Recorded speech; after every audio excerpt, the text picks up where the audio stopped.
right? There we go. So now everybody is aware of why that lady came up. And so the next thing is we will be, again, doing a couple of reminders about interpretation and a couple of points since we still have folks entering. But if anything comes up in the meantime, let us know. So let's go on to the next slide, please. All right, as I mentioned, today is EM 101, the first workshop of the Unshackling Freedom Learning Series. The Unshackling Freedom Project, which hopefully a lot of you have heard already, is about a fight to end electronic monitoring, right? We know that a lot of you already in communities across the country and maybe even across the globe, right, have been identifying these issues of the mass expansion of electronic monitoring, surveillance, and criminalization of our communities, and really the expansion of the prison industrial complex, which we are trying to fight to abolish, right? And Unshackling Freedom is a project to support local campaigns to reduce or eliminate EM in their communities.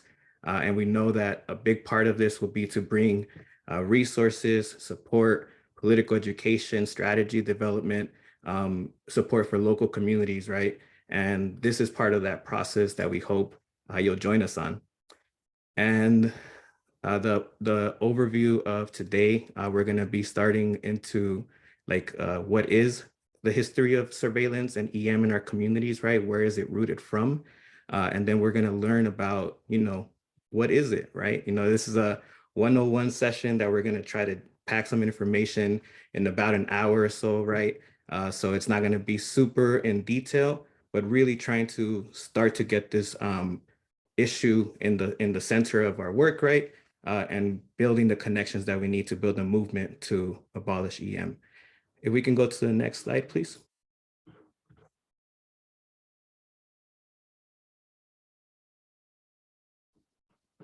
All right. And so what we have coming up, right, as I mentioned, this is the first one of a series.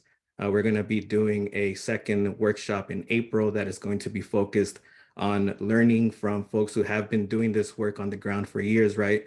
And learning about strategies and interventions to dismantle EM that folks have been trying out and that some of you might be interested in applying as well, right? And then how can we do this work in the framework of abolition, recognizing that EM is just a part of the whole system of surveillance, criminalization, and incarceration, and recognizing that we have to have the full framework as we're advancing this work. And part of that is also the narrative, right, that is a challenge around this work. So we'll have a third workshop in June around reclaiming the narrative of what's happening around EM and how it affects our communities. We can go to the next one. And this is so exciting. All of this work is possible because of, like I mentioned, folks who have been doing this work on the ground for a long time already and have been leading the way, right, in terms of fighting for the protections of folks who are impacted by this issue. So there are some organizations who are the Unshackling Freedom Squad that are helping out with the development, for example, of this series of workshops and resources and tools to help community groups across the country fight against EM. And so I want to shout them out here right now. And so y'all want to give emoji love for them and go for it. So Freedom to Thrive, who you'll be hearing from in a bit from a couple of their folks. Dignity and Power Now, Mi Gente, Just Futures Law, Chicago Community Bond Fund, Illinois Network for Pretrial Justice, Community Justice Exchange, and the Action Center for Race and the Economy, and also folks like Kate Weisbert, who is helping a lot with her work as well in research and legal work. And so it's really exciting to be part of this project. And we hope that this squad will continue to be a space that y'all can turn to and we as communities can turn to for support and developing campaigns to fight against EM in our communities.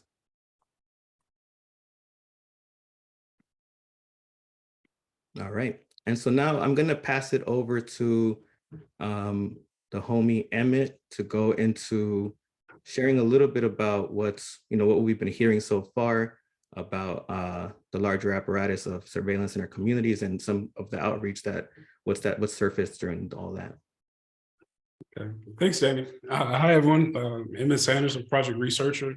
Been working on this for a while. So yeah, just dive right into it, how EM is showing up in our communities. So EM manifests in our communities in all kinds of ways. And it's generally in one of four categories: pretrial, post-adjudication, immigration, or youth justice. And it has expanded, it continues to expand in both application and in usage in all of these categories. But particularly in pretrial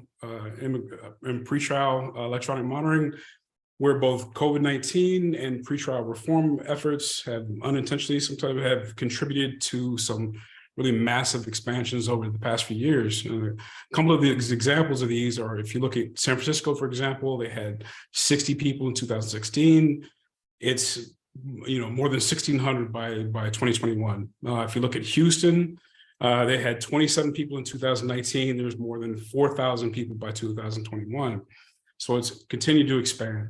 Another thing to note about these categories here is that while they all have unique concerns, there's a lot of overlap in these communities, particularly in terms of who is actually profiting from them, but also who is being profited from. And we know that these really impact Black and Brown communities very heavily. And so it's these same communities that have been cannibalized for profit and for power for generations that are being hit hard by electronic monitoring as well.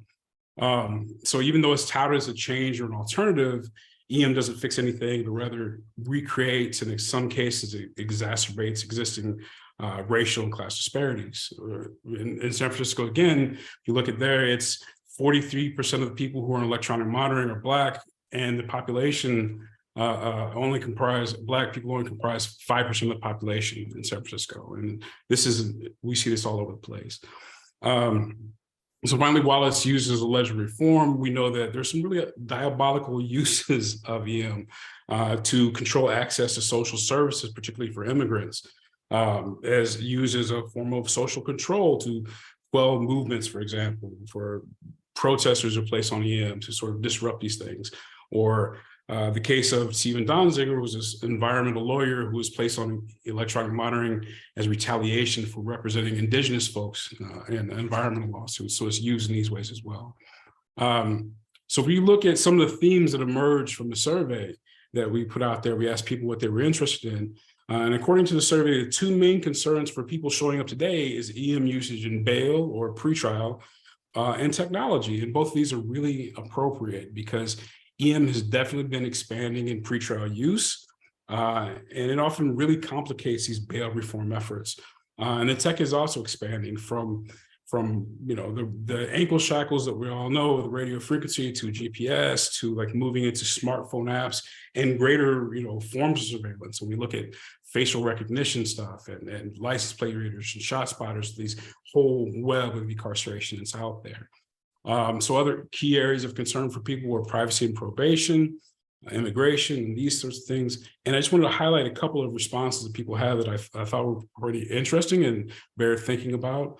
Someone was interested in the warrant processes and the lack of public disclosure regarding technologies in our counties, which gets into the question of open government, as well as the use of electronic monitoring, other forms of incarceration to interrupt the due process. Someone else said how EM might affect union organizing or pro-equality organizations. Again, getting to that idea of EM being used to like subvert movements as a form of social control. And someone else was interested in the hyper use of it and reformists advocating for people to be on EM as an alternative to incarceration, which we often say that electronic monitoring is not an alternative form of incarceration, or not an alternative to incarceration, but an alternative form of incarceration. And so that also gets to that question of like, how do we actually push back against that? And a lot of what folks are looking for today is just really information and strategies, which we're definitely going to touch on. And so one other thing I do want to say is that it's important to understand that while electronic monitoring is an abomination. It's not an aberration. This is not something unique. It's not something new. It's not something that exists in isolation.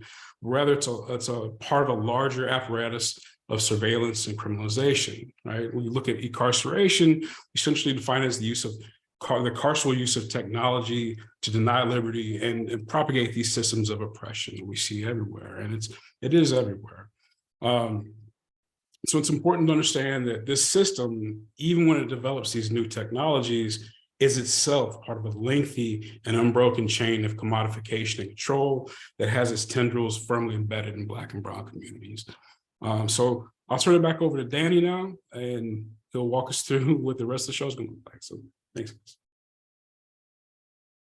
So thank you so much, Emmett. I saw a lot of reactions when you were sharing, right? And so I think we're feeling the energy in the virtual space here. I'm gonna be just giving a quick heads up about where it's gonna come next, right? And so now we're gonna talk a little bit about, this surveillance thing isn't new, right? We know it's rooted in a long history of surveillance and criminalization since the beginning of what's this country, right? And we also know that it's had a lot of shifts over time, and it's important for us to know the roots as we're organizing against this, right, as it's expanding. And the next thing, we'll have some time to learn from our friends at Freedom to Thrive. The first part will be from Community Justice Exchange, and then Freedom to Thrive will help us to learn a bit about like what is the system, how EM works and function, right? Who's profiting from it, and then also direct experience about how it impacts our individuals and communities. And along the way, if you have any questions, feel free to drop them in the chat. But we will have a time near the end, like after this next couple of sections, for a Q&A. And please, keep giving love and energy in the chat or in the emojis, right? I know the speakers will definitely appreciate it as we go along. And a quick reminder that if we have any access needs or are having issues with interpretation, please let us know, and we're happy to help out. And so with that, I will pass it over to Pilar, who will share now about the history of EM. Thanks, Danny. Thanks, everyone, for joining. My name is Pilar Weiss. I'm the director of Community Justice Exchange. We're a national movement support organization that works with groups that are fighting surveillance and detention in all of its forms. And I'm zooming in from unceded Ohlone land, and I'm happy to be here with this group. I'm going to talk for a few minutes about the history of EM, and I feel like Emmett and Danny already kind of gave the pre-intro to this intro, right? About we wanted to really situate this conversation today with some grounding about, oftentimes when people first learn about EM, they think maybe it's a new thing, or it's like it happened in this very, it just suddenly happened. We wanted to really ground ourselves in the history of this long, unfortunate, repetition of violence that it is part of. So we're going to really just ground our entire conversation today in the understanding that when we talk about EM, right, whether it's electronic or app-based, we're talking about surveillance, and we're talking about it within the concept of racial capitalism, right? And just rooted in many centuries in the US of social control and surveillance of mostly Black, Indigenous, and immigrant communities. And so that's going to come up a lot as we kind of go through some of this. Can I have the next slide? So two amazing thinkers in this area that, and maybe we'll put some of their readings in the chat, who really help contextualize this are Ruha Benjamin and Simone Brown, who've both written a lot about mass supervision and new technologies, right? And I think one of the things we wanted to sort of ground ourselves in with both of their writings and offerings is really thinking about the history of EM as the history of master supervision, right? And a lot of what Ruha Benjamin writes about in her work is that new technologies just reinforce white supremacy and longstanding inequalities, right? Emmett was just talking about this a little bit with some examples for San Francisco, right? So thinking about that continuum of how inequalities are constantly reproduced. And Simone Brown, who we'll put some links of some of her excellent writings, has really talked a lot about, and this is really relevant for our conversation, about how whatever the technology of the time is, it's been used to surveil and control. So EM is just, and the app-based sort of EM things we're going to talk about are just the current technology, but they're not, it's not just that, not that new that technology is being used. So those are going to come up a lot in the next 8 minutes and throughout. Can I have the next slide? So I have the privilege of trying to condense like hundreds of years of horrible history in the US. I know there's some people joining us from other places. I saw France and other places in the chat. So sorry, this is a very US-centric conversation right now, although obviously the slave trade has many threads. But if we really think about from colonialism through Reconstruction, through modern history, just this helps us kind of ground ourselves that EM isn't new, right? And so in the 1700s, there was a thing, and I'm using air quotes on all of these or actual quotation marks, lantern laws, right? And Simone Brown has particularly pointed out that this was the technology of the era, right? Where enslaved Black people, Indigenous people, mixed race people were required, this is particularly in New York City, to walk, if they were walking at night, they had to walk with a lantern to identify themselves, and they were banned from walking with white people, right? And so that's like a very, that was surveillance, right? That was the light, the lantern was the EM of that moment. Both Simone Brown and Ruha Bedouin have written about how once we get into the 1700s and 1800s, this whole horrible, listing of what was called the slave codes, right? That really were about, laws and codes that restricted and controlled the movement of enslaved people. That was also a form of surveillance and control, right? And so we can think about those as well as precursors to EM.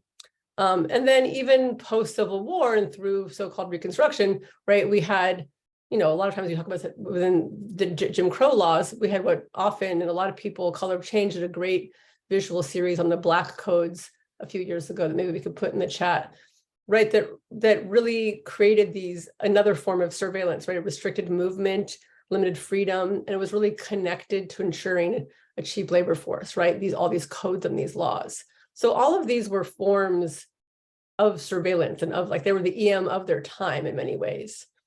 So we're going to move now to this recent era of so-called mass incarceration and really talk about how the next technology sort of bubble is house arrest and supervision. So we're going to move to the next slide.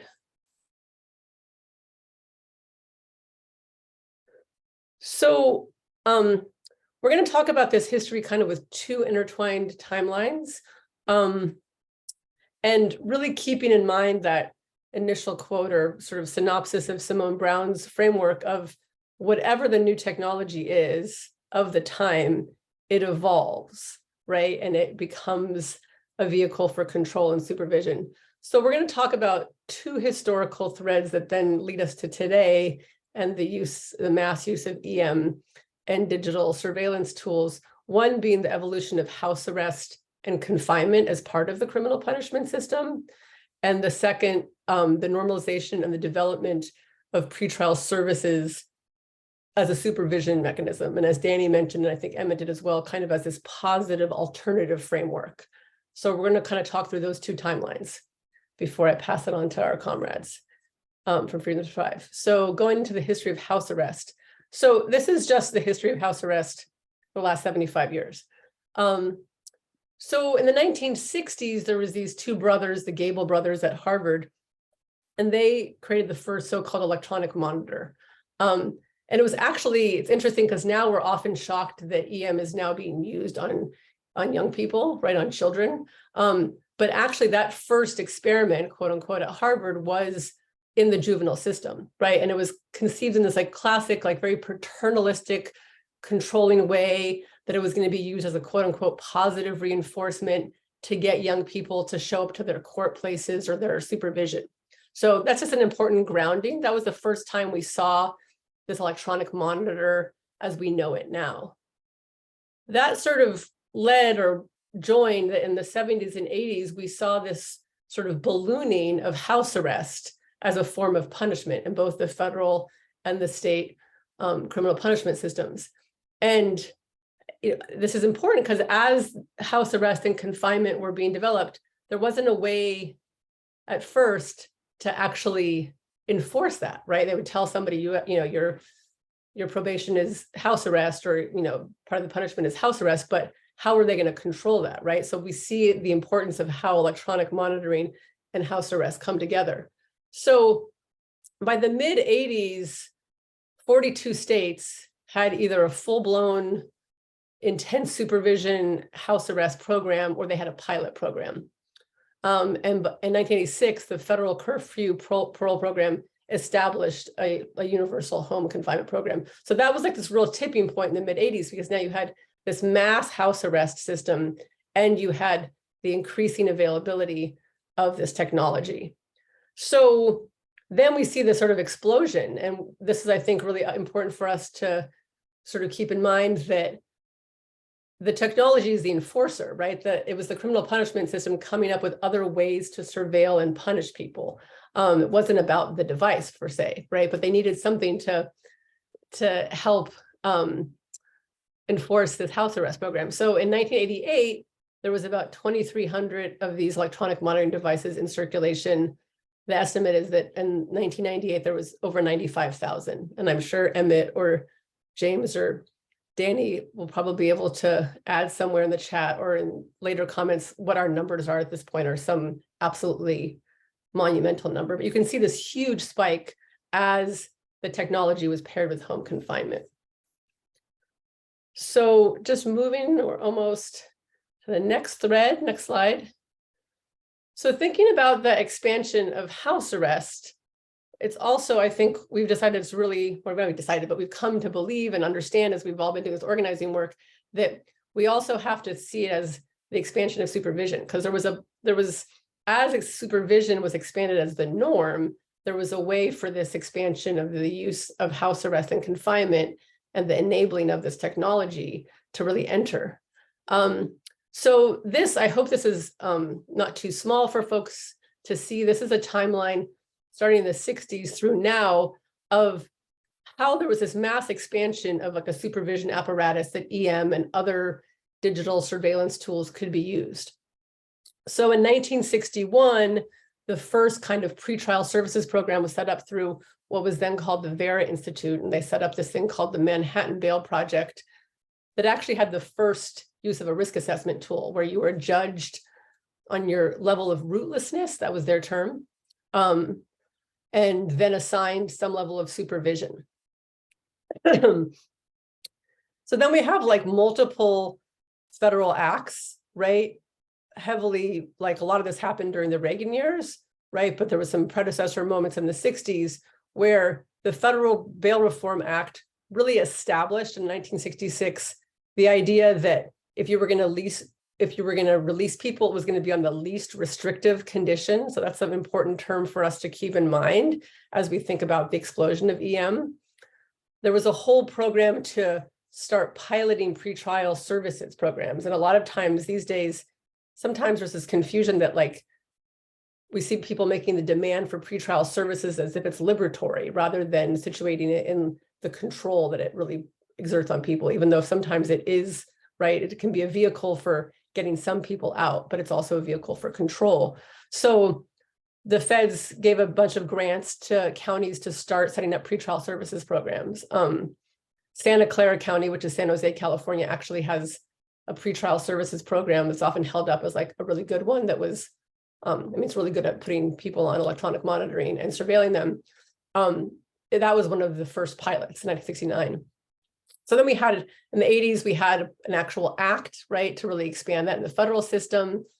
And then in 84, the Bail Reform Act at the federal level changed a lot of, the regulations around the federal bail system, but it really established this other concept that becomes a follow-through, which is alternatives to incarceration, right, and community supervision. So those were really outlined as like a goal within the Bail Reform Act. So again, we're starting to see least restrictive forms, alternatives to incarceration, these themes start coming up, that groundwork is laid.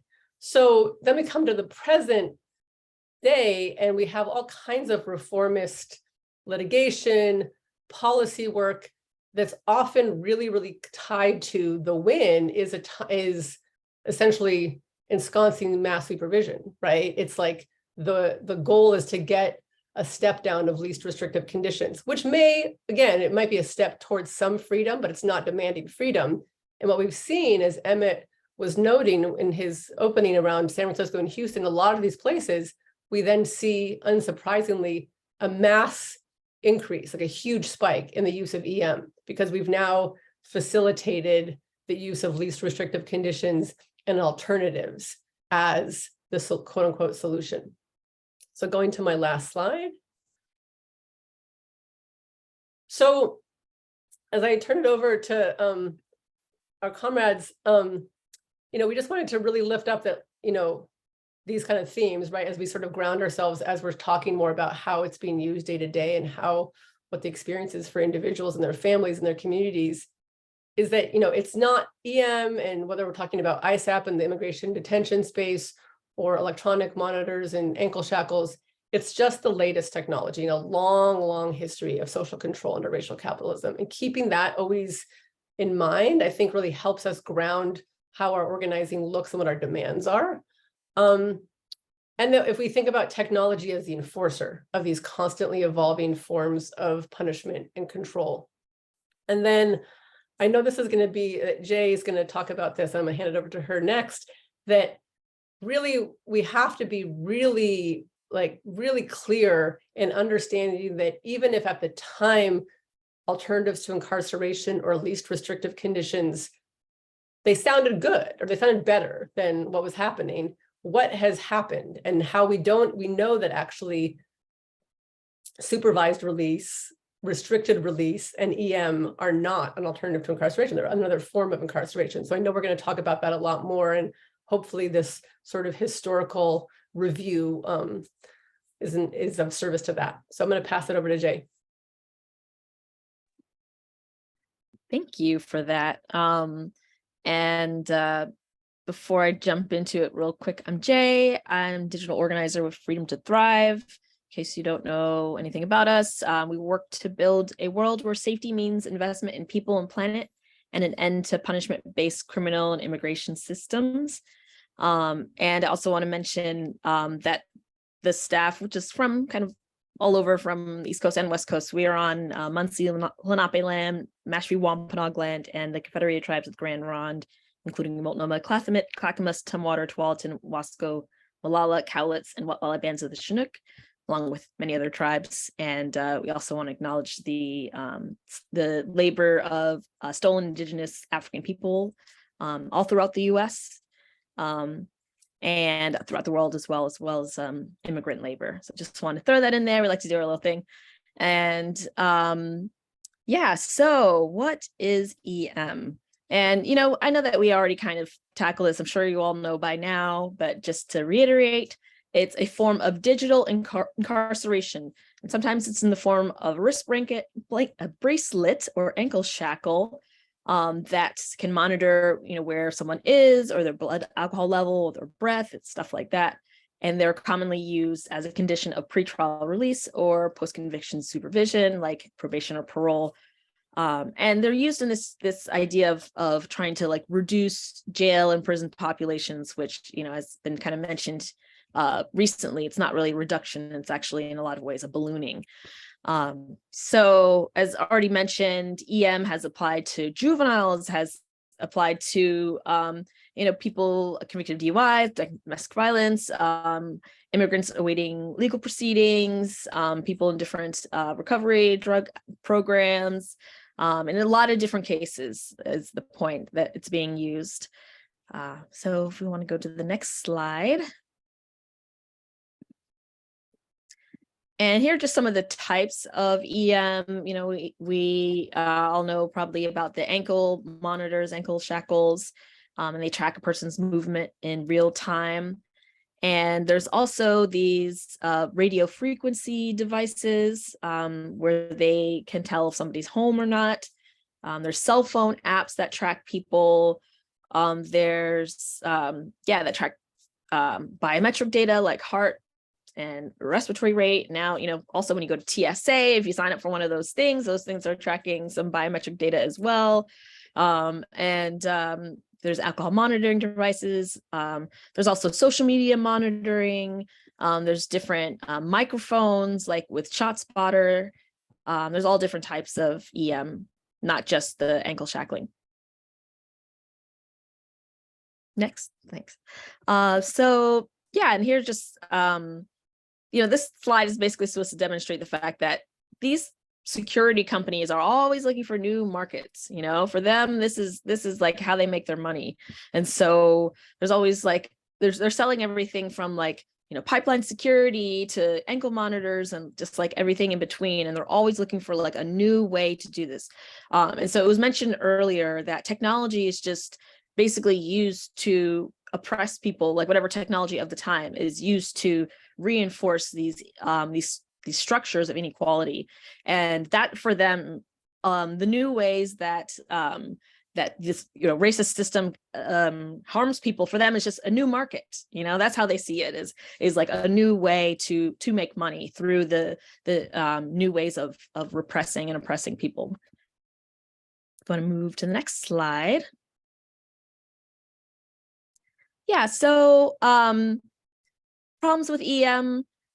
Big one is perpetuating racial discrimination. Black people in particular, but all people of color tend to be on EM far more than white counterparts. And I mean, the financial exploitation is just incredible. It's just an enormous burden on people that are already extremely vulnerable. And it's just shifting the cost of incarceration from the government to the people. And so that's what allows them to balloon it so much. At some point, you can only fit so many people in a jail. You can only feed so many people in a jail. But when you could take them outside of the jail, then suddenly it's endless. You can put every single person in this country in an ankle monitor, but you can't put every single person in this country in a jail.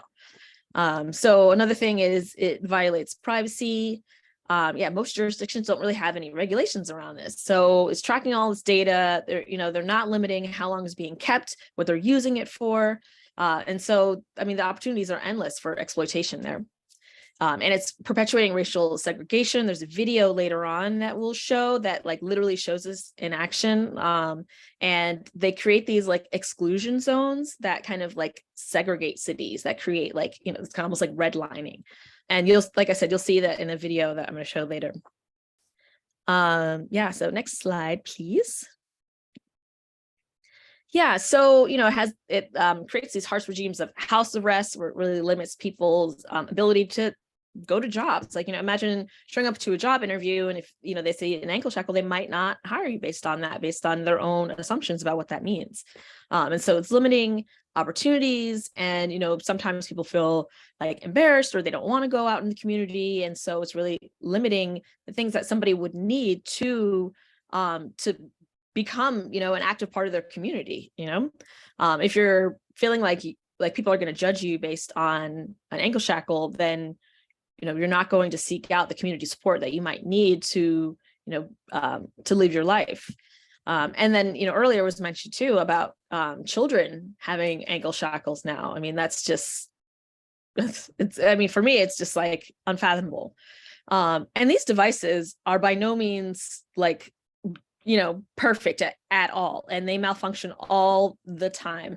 And, I remember reading one article that was talking about this grandmother. I mean, she was like, maybe in her late 60s, early 70s, and she was taking night classes and the ankle shackle had her not at her night class where she was always supposed to be, but like somewhere else. Like it basically malfunctioned and the police showed up at her class and just, embarrassed her and almost took her off to jail. And like, all of that because of this device wasn't working. And that kind of thing happens all the time. And, I mentioned before that it's not better than jail. It's just another form of incarceration. And so I think this image here really encapsulates it. So, say the people in the greenish yellow are like the loved ones in the family of, the people on the inside. So there's this separation that happens. But with the ankle monitor, it's including those people. Those people are also now surveilled because they're in a household that is surveilled.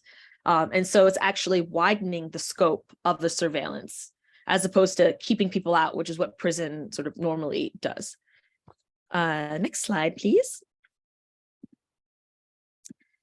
And so, yeah, I mean, you can see here, I mean, the complete ballooning, I mean, it's incredible, really, from under 100,000 to over 324,000 people on this alternatives to detention program, which is really just, ankle shackling. And I mean, look, it's just a lot. It's a lot of people. It's literally more than 3 times the amount of people from just 4 years ago. And people talk a lot about like Trump's, Trump era immigration policies. But I mean, you could see with your own eyes that the two huge jumps were, under like the Biden administration. So, that's something that is important to keep in mind. Next slide. So with this, I put this chart up here because I think there is a tendency for people to look at a stat like this and be like, what? 61% of people, don't have this criminal record. Like, that's horrible for them. They shouldn't be subject to this.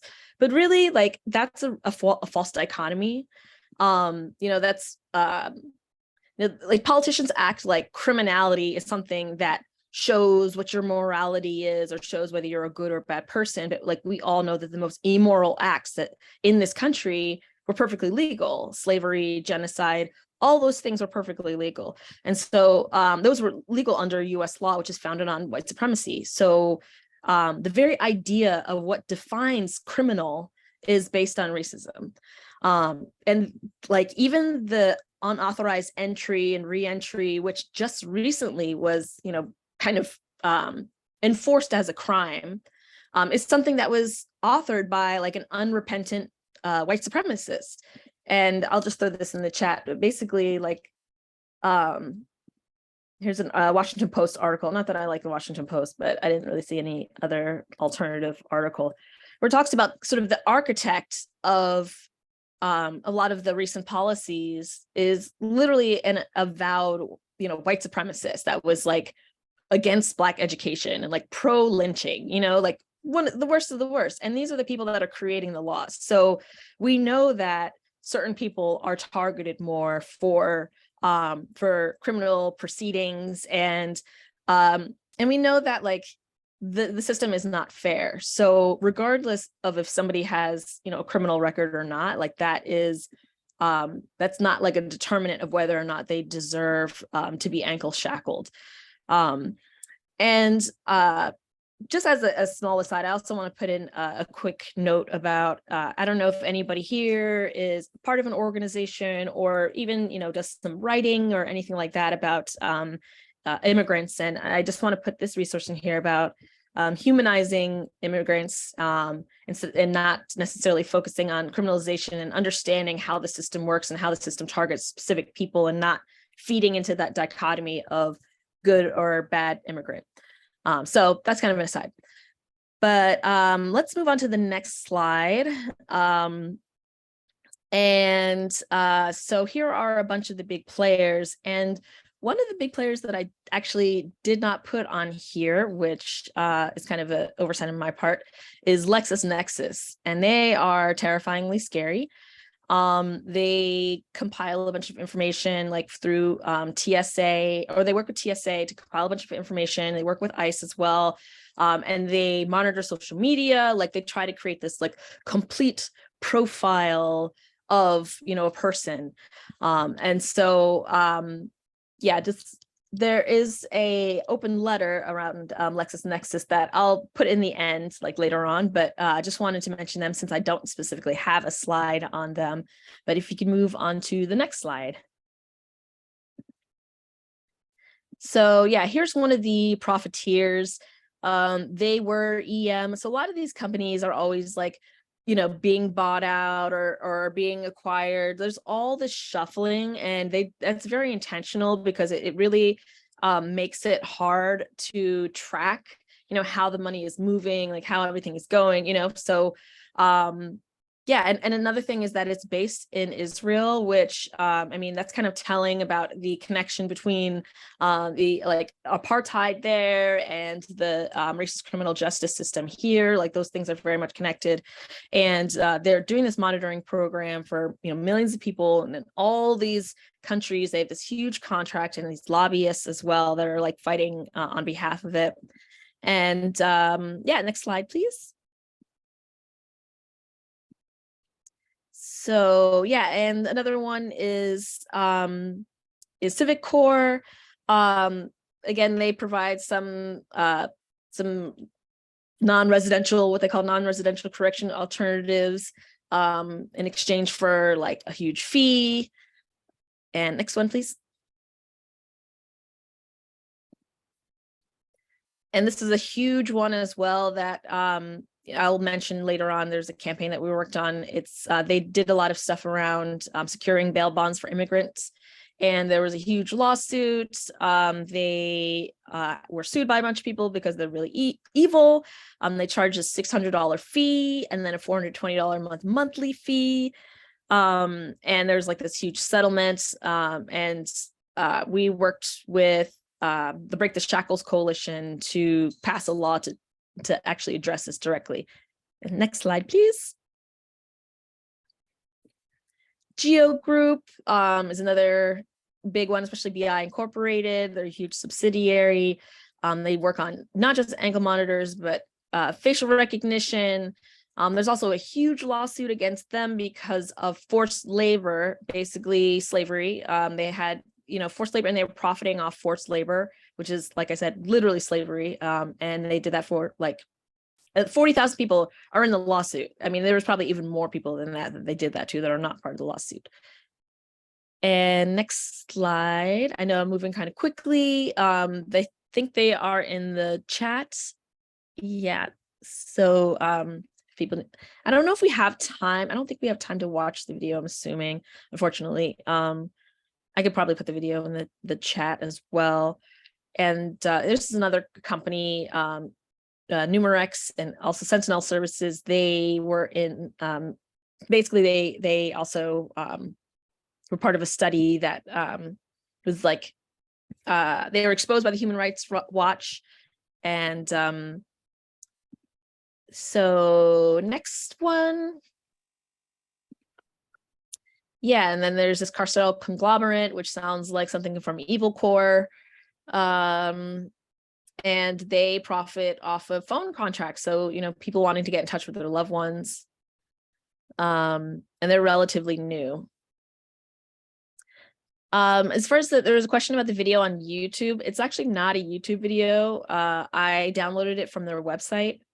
And I think I have it as like a Google link or something. Let me see if I can, but yeah, I'll work on that in a second. And yeah, next slide. Thanks for doing that, Danny.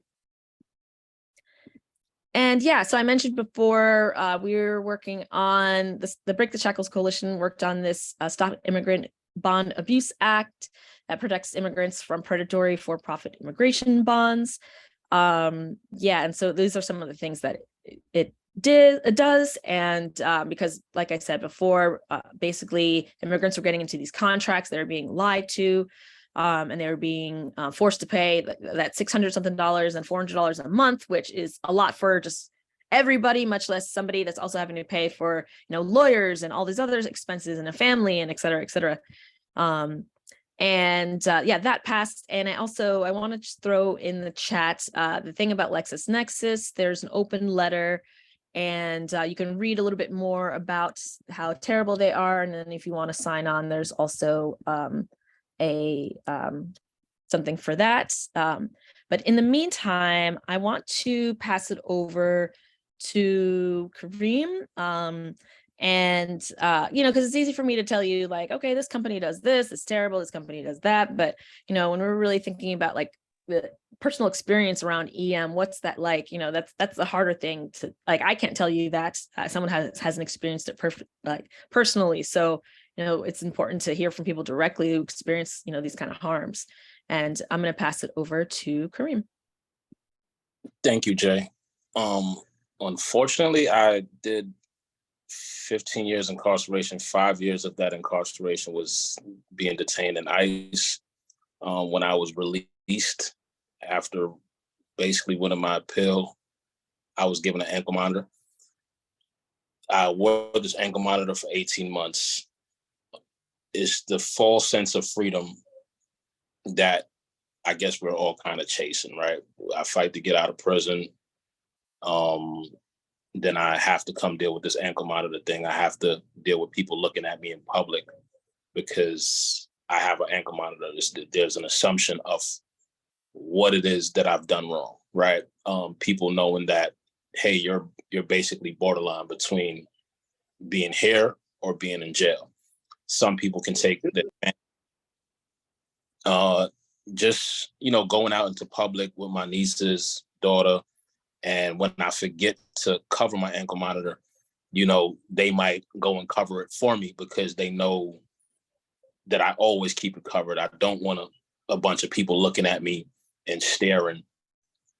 And just dealing with it, even though it's being normalized every day, like every day on TV, you see somebody with an ankle monitor. You see, actors, rappers, this is a thing that's being normalized, but this false sense of freedom where you can't travel how you want to travel. And since I've officially won my case and they removed the ankle monitor, I've been moving around more. I have a different sense of freedom. So the mental aspects and the stresses that having an ankle monitor can put on you, not being free to travel, not being free to work. If you go in, like, do you really want to go for a job interview, right? I've helped my friends to open bank accounts just by me knowing information and helping them with their business. But I have on an ankle monitor, and that was one of the most uncomfortable things for me, to go inside a place of business and have on an ankle monitor and to be looked at as you're doing something wrong, because it's like a sense of guilt, like you've done something when you haven't. And that's, it caused me to be depressed at certain stages since I've been released. Dealing with the medical aspect or dealing with ISAP, not having it removed when I go to see the doctor. If I wanted to do what do you call it? It's an MRI, and it can't be removed for that purpose. So dealing with BI, dealing with GO, dealing with all these different organizations over the years that are promoting this different form of incarceration. I could say I'm an expert at being incarcerated, right? Because this is in the last 3 months, is the only time period that I've felt that I haven't been incarcerated in the past 17 or 18 years. And even now, because I've been awarded CAT, I still have some form of supervision at some level. And if you take off the ankle monitor, they want to monitor you through your phone. So it's so many different levels of electronic monitoring that I've had to deal with. And, listening to my friends, some people have been home for 3 years. They still have on ankle monitors. They still been released, but they still have to deal with surveillance. They still have to deal with supervision. And it's a hard thing to deal with, not being, I think fake freedom is a very hard thing, a hard pill to swallow, knowing that, freedom is outside the door, but you don't have the same freedom that everybody else has, right? Because the same people that you want to be in the community with will look at you differently because of what you have on your leg. Or some people have 2 ankle monitors. So it's the assumption of guilt. It's like having on a prison jumpsuit and you're an escapee. So those are some of the things that I wanted to share. I don't have that much time to share everything that I would like to share, but before I pass it on, like, I'm a fellow at Freedom to Thrive. So they've helped me in my campaign to be released, and they've continued to help me since I've been out, and to fight some of these,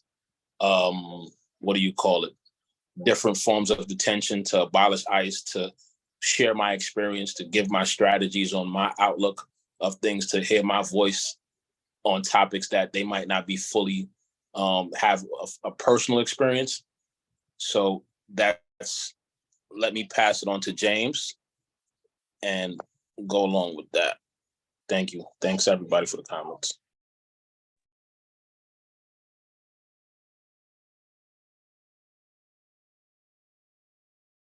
Thanks very much, Kareem. Yeah, I'm James Kilgore from MediaJustice, and I'm here to field any questions or comments that people have. I mean, I think a lot of gratitude for people sharing their stories and their information, particularly Kareem sharing your experience. So I don't know if any people have any questions or comments they want to add to the program. I saw one question in the chat, James. It's in Spanish, so I'll read it in English. And so Beatriz asks, there are people who have been released but are still waiting for responses from Board of Immigration Appeals, BIA, or the Fourth Circuit, and are still having to show up for check-ins, and for years have been trying to get the devices removed, like ankle shackles removed. And so are there tactics or strategies that can be effective to have them removed quickly? Are there materials where we can learn more about how to navigate these conditions? And are there demands, like collective demands based on physical harm, economic, social, emotional, or things that generate this possibility to get these demands at federal court levels? Okay, does anyone want to respond to that on the group here?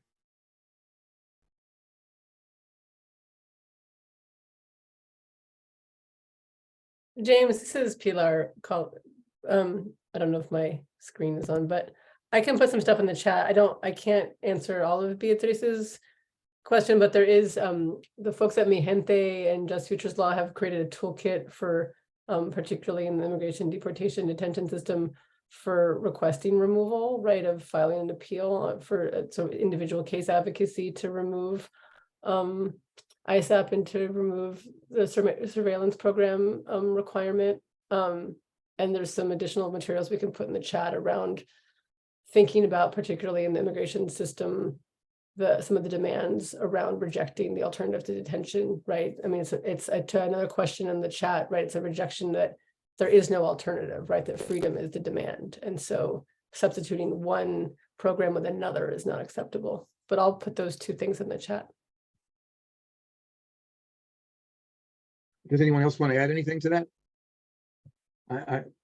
I can offer a couple of comments because I mean, I think it's really important that you raise the issue of the physical harm that these devices do. I mean, obviously there's psychological impact as well, but virtually these devices are untested in terms of the physical harm that they do to people. Yet for those of us who have been working in this field for a while, I mean, we've had dozens and dozens of people send us pictures of their legs, of these massive infections on their legs. When they go to court, they're simply told that they can move the monitor from the left leg to the right leg, which of course just spreads the infection to the other leg. So I think Cardoso Law School did the only survey that I've ever seen of immigrants who were on electronic monitors, and they found something on the order of 70% of the people said there was some kind of physical harm from these devices. So I think this is an area that's really unexplored both in the courts and in terms of mobilization, and something that we should be looking at, especially in the federal system under ICE, where it is one jurisdiction, one company, one contract, where it's a little bit easier to contest. The problem with a lot of pretrial monitors, for example, is that they're all local contracts. So it's called to have a comprehensive counterattack on these devices. Can Can I say that I've had really good luck getting them off in the immigration arena, which is where I work, by having them get doctor reports from doctors that it's doing them harm, and taking that into, they contact their BIA, the person, their ICE person, but they also contact the person that they're talking to regularly being monitored by. And if they don't succeed in doing it, then I send a quest. I have an email where you send a request. And when I did that the other day, somebody had it taken off within less than 24 hours.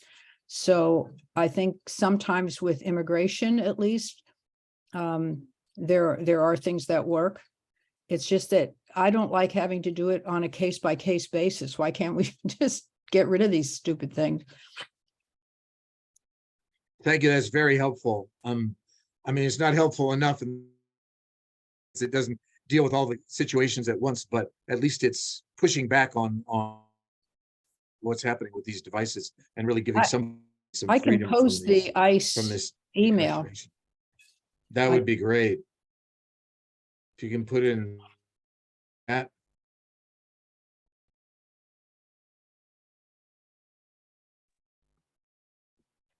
Hola, buenas noches. Mi nombre es Javi. ¿Puedo hacer un comentario? Bueno, Sí. Bueno, yo tuve por 3 años un grillete, y pues una de las cosas que me impidió mucho hacer fue nadar, meterte al agua, eso es, los mata esas cosas. Entonces, yo cuando iba a la playa con mis hijos o simplemente a una piscina, y yo tuve mi hijo estuve en este proceso con el grillete, entonces creo que arruiné como 3 y me dijeron, si tú arruinas uno más, entonces tú vas a tener que pagarlo y vas a tener que estarlo pagando como por crédito, como por poquito a poquito. Y no sé si todavía está pasando esa situación, pero pues sí, sufres mucha discriminación. No puedes salir con tus hijos sin tapártelo porque la gente te señala, y incluso hubieron unas personas que pensaban que yo por eso sabía nadar gracias a ese grillete que yo andaba en mi pie. Pensaban que era un aparato que me daba poderes, lo cual no es así, ¿verdad?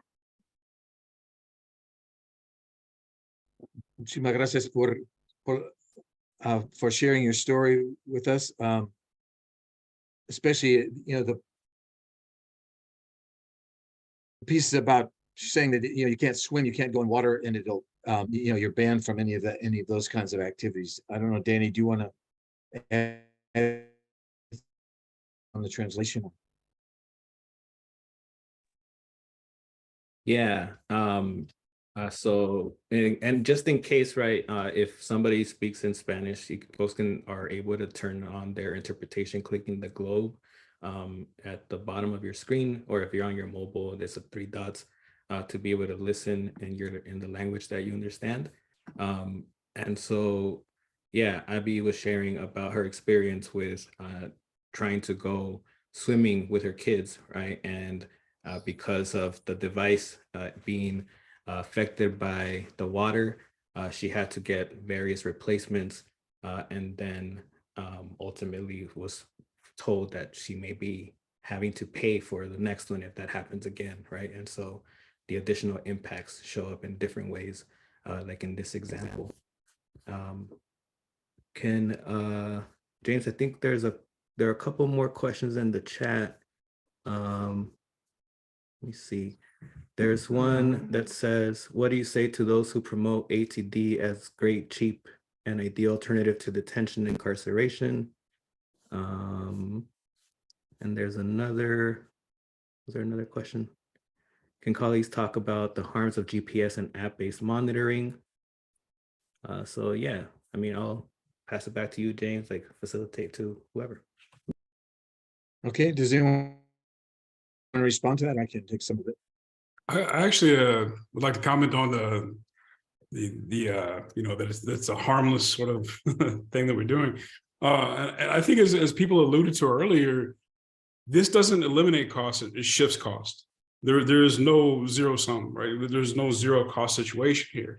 And so it relocates the cost on those least able to actually to afford it. And we need to think of not just the monitoring fees and like these financial costs that we think of really, but the other costs that are incurred as well, including the cost on family, the cost on housing, the cost on your medical issues, the cost on your mental health. There are a litany of things that are sort of emerged, and all these costs are shifted on people who are at least prepared to pay them. And so I think that's one of the things we can actually think of when we're talking about alternatives to detention. I think the other thing that we can think of is that these are not alternatives because they, as we talked about earlier, they continue the same practices, they continue the same commodification and control of predominantly Black and brown folks that have been going on for generations. These are not something new, these are not alternatives. True alternatives would be things that are supportive in nature, that actually are constructive within the community that these things are actually targeting. So I mean, I think what we're saying is if we had to replace this system, we'd replace it with freedom, right? That we can't find a device, we can't find a punishment that we can really accept. Now that doesn't mean that if an individual has the choice of staying in prison or in jail or being on a monitor, that we should tell them they should stay in jail because the monitor is worse. But what we're talking about is if we're fighting for policy change, if we're fighting for transforming the system, we can't do it by adding in new kinds of technology that further incarcerates people with through the kinds of things that we see with electronic monitors. And in terms of race and gender, of course, electronic monitoring companies have done a lot to conceal the data that comes with their systems. A few cases where we've been able to get data on who's on a monitor, we find that it's disproportionately Black people. In immigration, it's disproportionately Latinx folks. For example, in Cook County, Illinois, where 25% of the population is Black, 70% of the people on electronic monitors are Black. We find similar figures in another big center of electronic monitoring, and that's Marion County, Indiana. So everywhere we've looked where we've been able to get data, there's always a disparity in terms of Black people in particular being on these monitors. And a piece of research that we haven't done, but that we suspect, given the real nature of the crimmigration system, is that Black people given harsher conditions, lesser movement, and all of those kinds of things that come with the racism that's part of the system. In terms of gender, I think one of the things that's really important to think about is that a disproportionate amount of caring in families is shouldered by people who identify as women, and yet not being able to leave the house or being restricted in terms of movement seriously limits the extent to which people are able to do those kinds of caregiving activities. It also tackles jobs where people who identify as women tend to dominate, where you're unable to move from one location to another.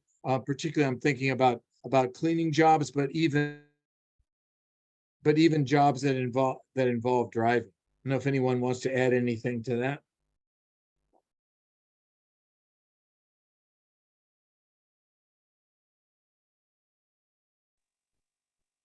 Sí, eso es cierto, lo que usted acaba de mencionar, y me gustaría hacer una Everything that mención you más. mentioned is completely true.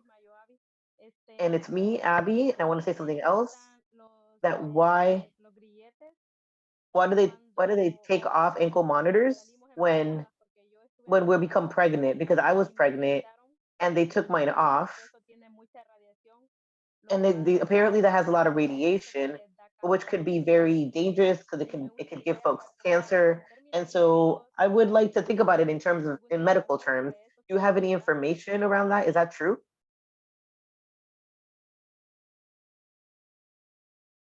Yes, I mean we've had cases of women who are forced to keep the monitor on while they delivered their child. And then when she was supposed to be released, in one particular case, when she was supposed to be released, sent back to her family, the nurses and the hospital staff looked at this thing on her ankle and forced them to keep her in the hospital another couple of days while they phoned Child Protection Services to make sure she was suitable for parenting.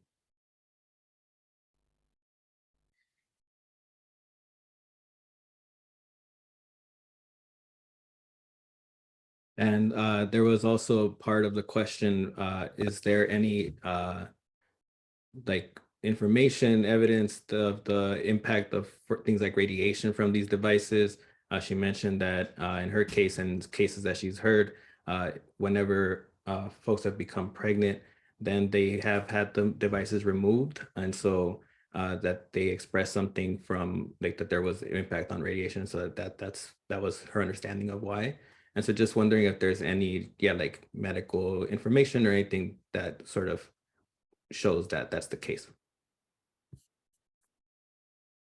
So if you do look at there are a number of, go ahead. I was just gonna say, if you do look at like the SCRAM devices, you see a list of medical conditions, including pregnancy, that it's advised that people don't wear these things. And part of it's from the battery, but also from the strap. And so those warnings are not in a lot of other places, but you can actually find them if you look. And so they should apply to across the board.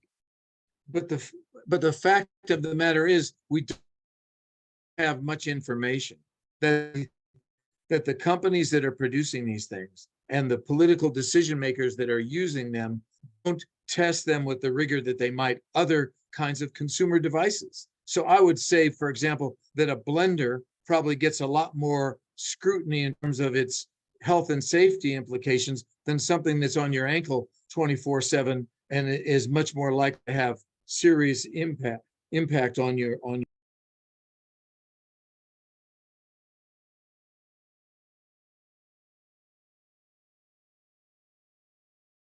Think we can do maybe a couple more minutes of questions, like maybe one more question if there's another one that we may have missed.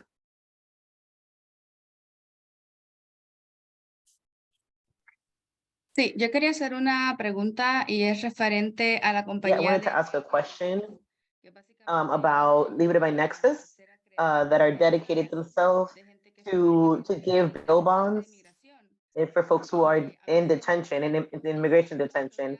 Sometimes it's 5 to 6 years that they make them pay $450 monthly, and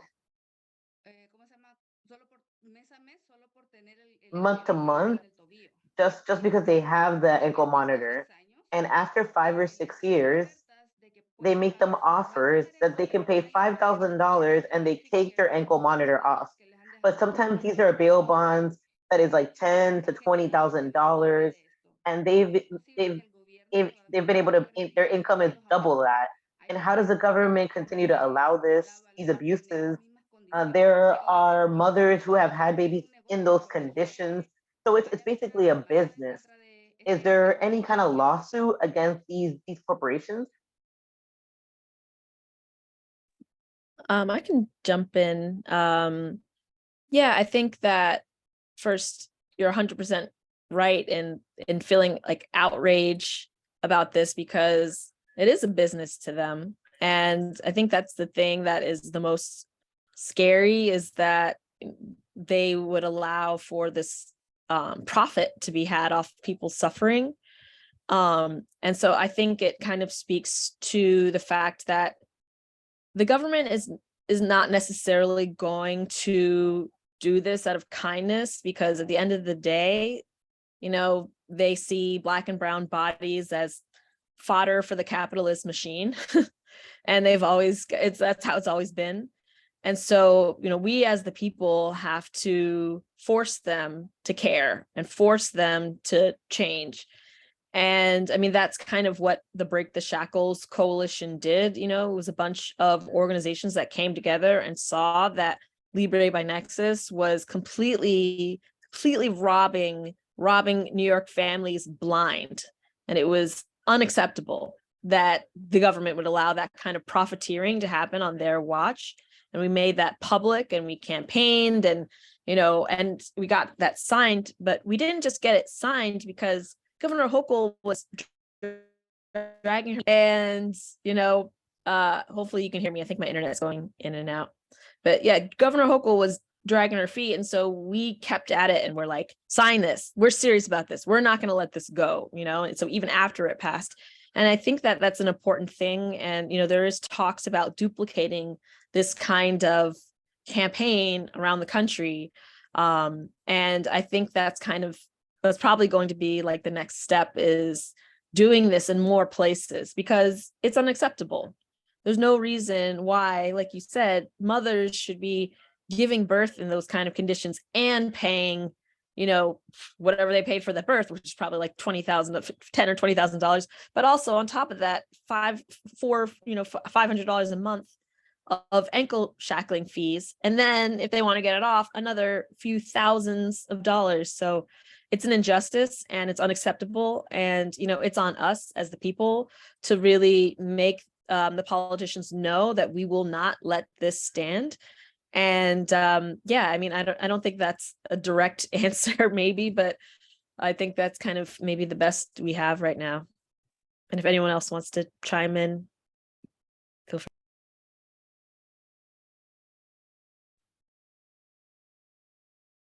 I think we're gonna. Oh, sorry. Hi, my name is Robert Blunson. I'm from out of Chicago, Cook County, Illinois. I'm currently on house arrest. They actually gave me a $15,000 cash bond, and I'm on house arrest. I'm constantly going to court. I filed motions. I own a construction company, so they made it impossible to go to work because they want me at one site. Like, and if I'm managing various sites from downtown Chicago to Country Club Hills, Hazel Crest, how can I just be at one site? So that makes it impossible to pay my rent, to pay my bills. My mom is 75. I was helping her before. So it just puts a strain on a lot of things, as well as a $15,000 cash bond, a $25,000 attorney fee.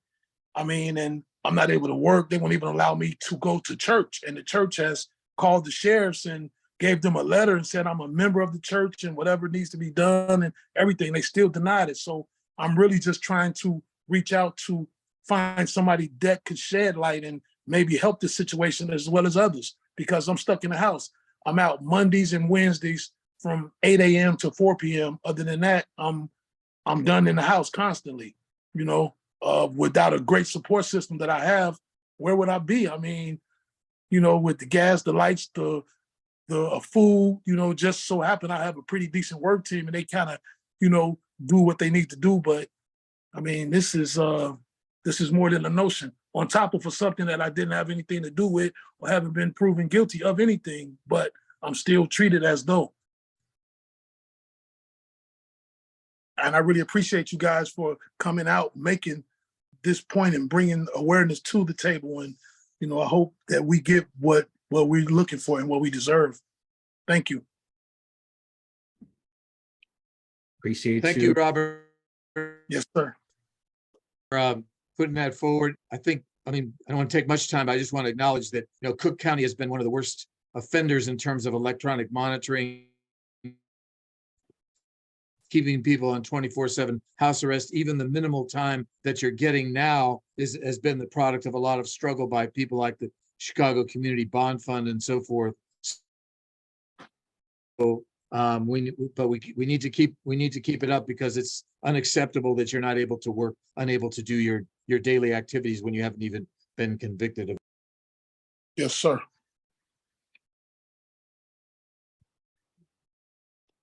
For sure. And yeah, definitely appreciate you sharing, Robert, and for being here, and everyone else, of course, for like the space that we've created today, right? Like it's very, very clear that, and I know we're at time, so I'll make it brief, but it's very clear, right, that there is a lot of energy into figuring out what we can keep building up as communities to fight against electronic monitoring in all of its forms, right? I know that folks some of y'all might be involved in local organizing already through like defund work, right? Things around policing and jail, but we know this is part of that whole system. And we can figure out ways to complement the work, right? And if you are interested in like starting a campaign, right, we're definitely happy to look into conversations to support in whatever that it takes, right, to help get you there. Because we know that what it's going to take is a lot of events like this for political ed purposes, right, building community, but it's really going to take building, on the ground, building power, getting the voices of folks who have that direct experience lifted up, right, just like Robert, who shared right now, and others on this call. And how can we make sure that those experiences are centered and that we get the demands to the people who are allowing this to happen, who are perpetuating this violence against our communities, right? These elected officials at the county, city, local levels who are using our own public funds, right? Our own money already to police us, already to surveil us, to lock us up. And then then when they're supposedly, even the ones that are supposedly trying to end mass incarceration, right, are simply expanding incarceration in this new form that is just, expanding the walls, right, or making virtual walls around their families and our communities. And so it's going to take a lot of work, but we know that we can start making a lot of noise. And with the support of the organizations who are part of this squad, we look forward to following up with you, to learning about what's happening in your communities. What are you interested in doing, right? And how can we support in building up a fight to, as the campaign says, right, unshackle freedom. And so with that, we will be following up by email with next steps, including ways to RSVP for the next 2 workshops, which are shown here, strategies and interventions to dismantle electronic monitoring, which will be on Tuesday, April 18. And then June 15 on Thursday is Reclaiming the Narrative workshop. And so these are just 2 parts, right? But if there are things that are coming up in your communities, if you want to take these types of discussions to with your local groups and stuff, we're happy to help out. And so please hit us up and we'll be following up by email. And thank you so much to the presenters. Thank you so much to Access team and everyone who helped make this event happen. There's my contact on the slide as well if you have any questions, and I'm happy to help out. So once again, I'm Danny, field organizer with MediaJustice, and let's make shit happen. Have a good one, everybody.